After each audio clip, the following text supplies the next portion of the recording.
Well, Shabbat Shalom to all of my family and friends. It is a pleasure and honor to be sitting here this morning. I'm up early, wanting to reach out to a group that may also be up early. This is a beautiful Sabbath morning. I encourage you to take advantage of it. Take advantage of the moment. Don't waste a single second of it. Um, I wanted to do what I'm entitling this as a coffee moment. We've been doing like 7 days of reading the book of Revelation, and it's been refreshing to me. I hope it's been a blessing to those of you that have been able to tune in, but it's been a blessing to me.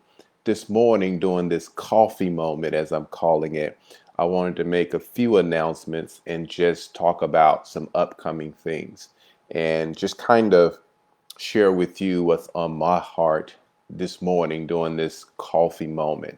Of course, I believe that we are in a prophetic season. We've started our prophetic year, our spiritual year. We started that at the beginning of Nisan or Aviv, and it corresponds to our month of April. Happened to fall on that Friday night of April the 1st. And so we've been in this now for a few days. And so we, we've been looking at how this spiritual calendar, the Lord's calendar, speaks to us prophetically. It speaks to our destiny. It speaks to our identity, which is absolutely tied to our destinies. It speaks to our bloodline, the promises that have been made to our bloodline. It speaks to the end of the age narrative. And so this prophetic season, these prophetic seasons, the Moedim, as some call them, the holy days, as others call them, the divine appointments. And so we've been using those and we'll continue to use those to help us put this whole message in context, right? So this morning during our coffee moments, and I do have my coffee here. I don't know if you have yours.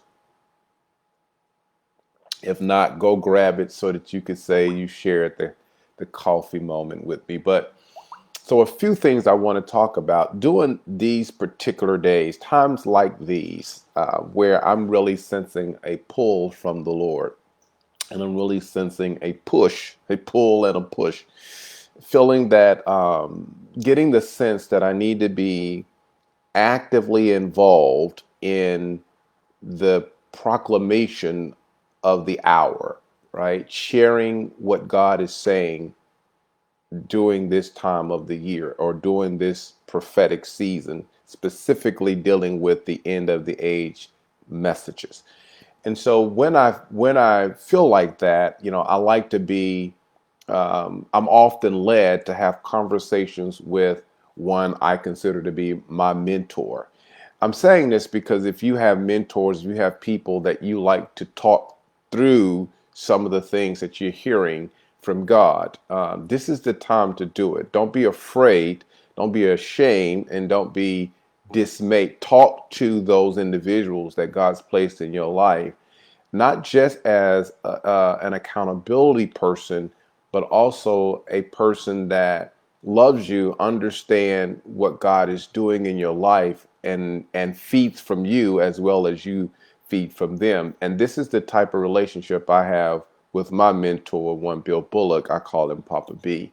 He will be here to talk through today, to talk through some of the things that's on my heart and on his heart. And I'm going to share some of the things that's on my heart with you this morning during this coffee moment, just so that you understand and kind of have a little bit of a heads up or head start on some of the conversations that will take place. Now, this is not all, because when he gets here, he'll have some things that he wants to talk about, and we'll talk about those things. It's going to take us about two sessions to do that.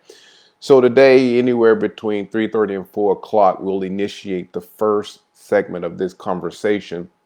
And some of the things that I want to talk to him about are things that he's taught me and others in the past and they're so relevant today as well that I want to talk through some of those things with him. So one, I want to talk to him about the divine bridal makeover, right?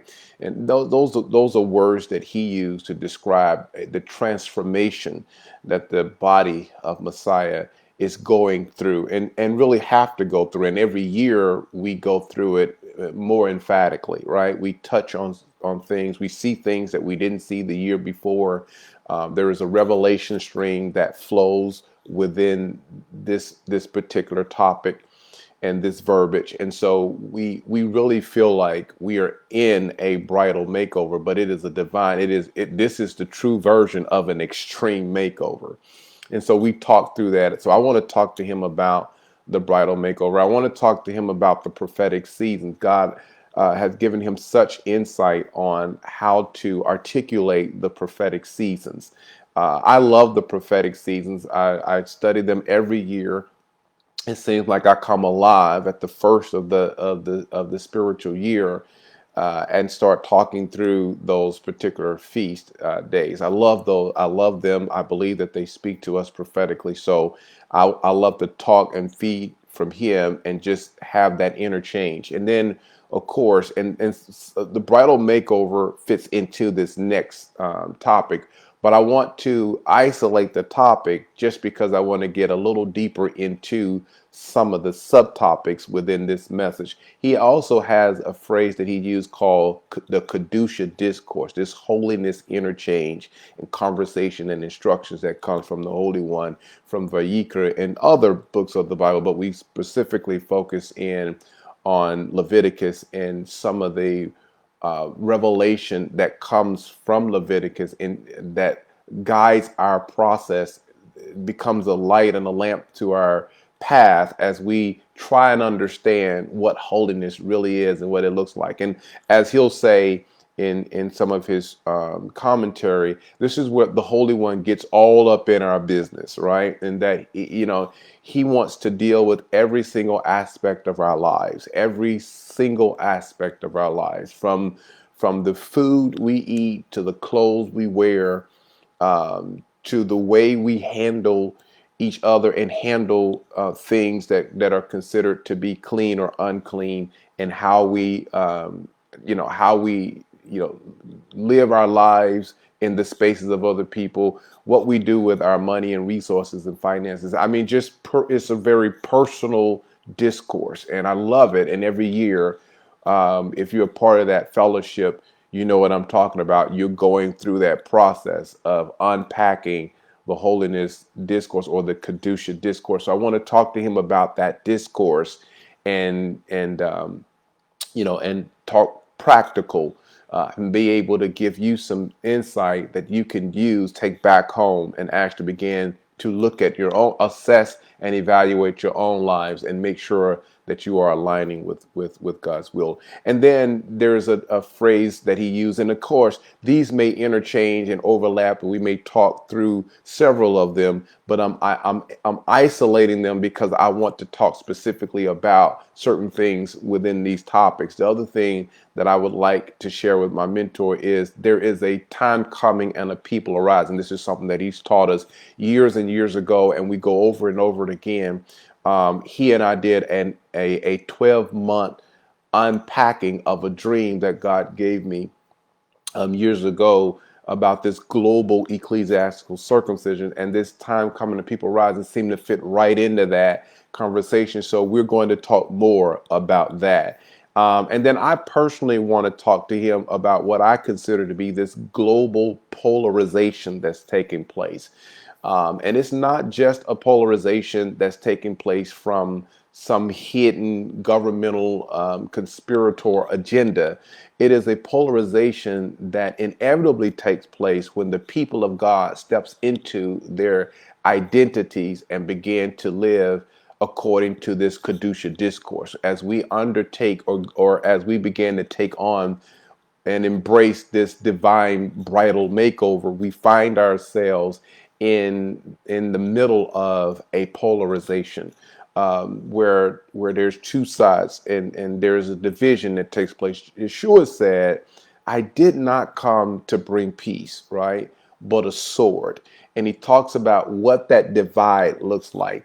And it's not that he wants people divided or that he wants people feuding and arguing.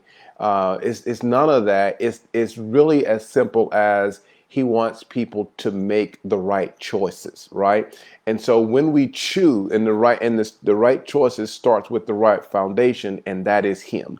When we choose Yeshua, when we choose to walk on this side, the side of life instead of death, when we choose to identify with him, choose his heart and his leadership, it starts this division, right? And so I want to talk about that great divide because there is a divide happening right now, and I want to talk through some of that with Papa B. So that will probably be in the second segment, which will probably take place later in the month, closer to the end of the month. So, I just wanted you to know that, and I wanted to encourage you all that have mentors, stage a conversation with your mentor and be confident enough in what God's told you that you don't feel that you have to hide what you're thinking and teaching from the person that God's put in your life to run those things through. This is what I'm doing with my mentor. I had a conversation with one of my brothers in the Lord yesterday, who I also have had the privilege of mentoring, and he just put some really simple things in front of me. He just talked through some things, and they were real. It's what he's going through. It's what he's been through. I've been through some of those same things, and we talked about even, kind of staging podcasts and stuff like that, things that we want to do with our lives. But we also talked about having these type of conversations and just being real and genuine and authentic, so that people and transparent, so that people can hear what God's people go through in their developmental stages as they're growing. Sometimes you look at people and you don't see what their growth process is. And sometimes you can mistakenly put them in a place to where you don't feel that they go through the same things that you go through. And I promise you, when I talk to my mentor, that's one of the things that I realize is that he goes through the same things that I go through. He goes through them in a different way, because they're in his mental space, they're in his spiritual, emotional space. But he's going through some of the some similar processes, and so get with those in your life right now. This is no time to be on an island. This is no time to be by yourself. This is really important that you be with people that love you and that hear you and will hear you. But you also need to be able to hear them as well and hear what the Spirit is saying through them to you and your family. As we talked about the Passover, they chose a lamb for their father's house, right? And so this is what my mentor and I talk about is what legacy, what are we going to leave for our children when we write books and things like that. When we create all these massive PowerPoints and all the things that we do to take what God's put in us and put it in a form that other people can access it. We're also thinking about our children.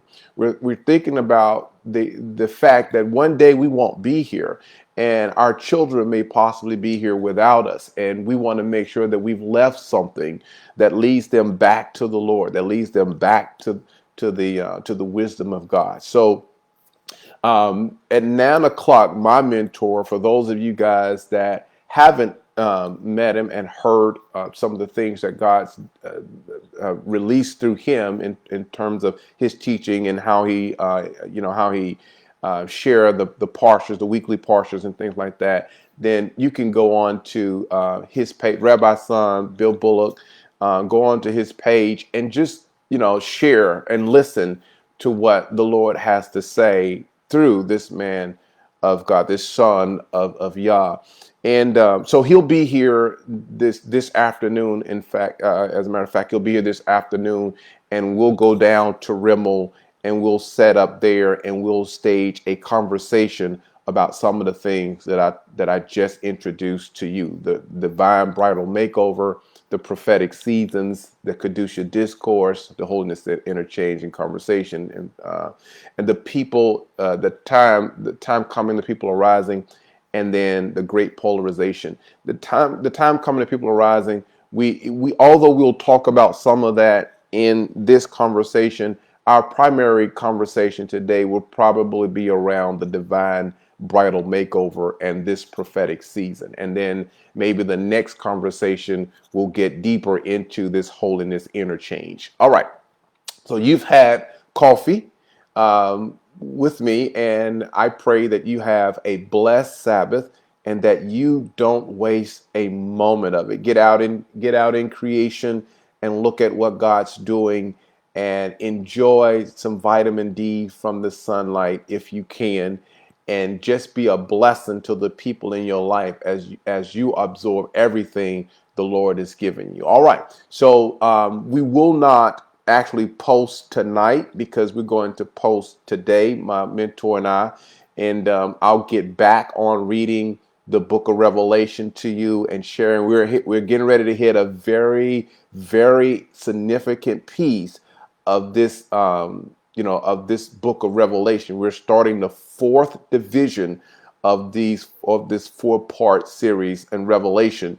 And we're going to start in chapter 6, where we're going to start looking at the battle plan, Yeshua's battle plan. You don't want to miss his battle plan, because that includes both you and I and everyone that will be alive during the end of the age. God bless.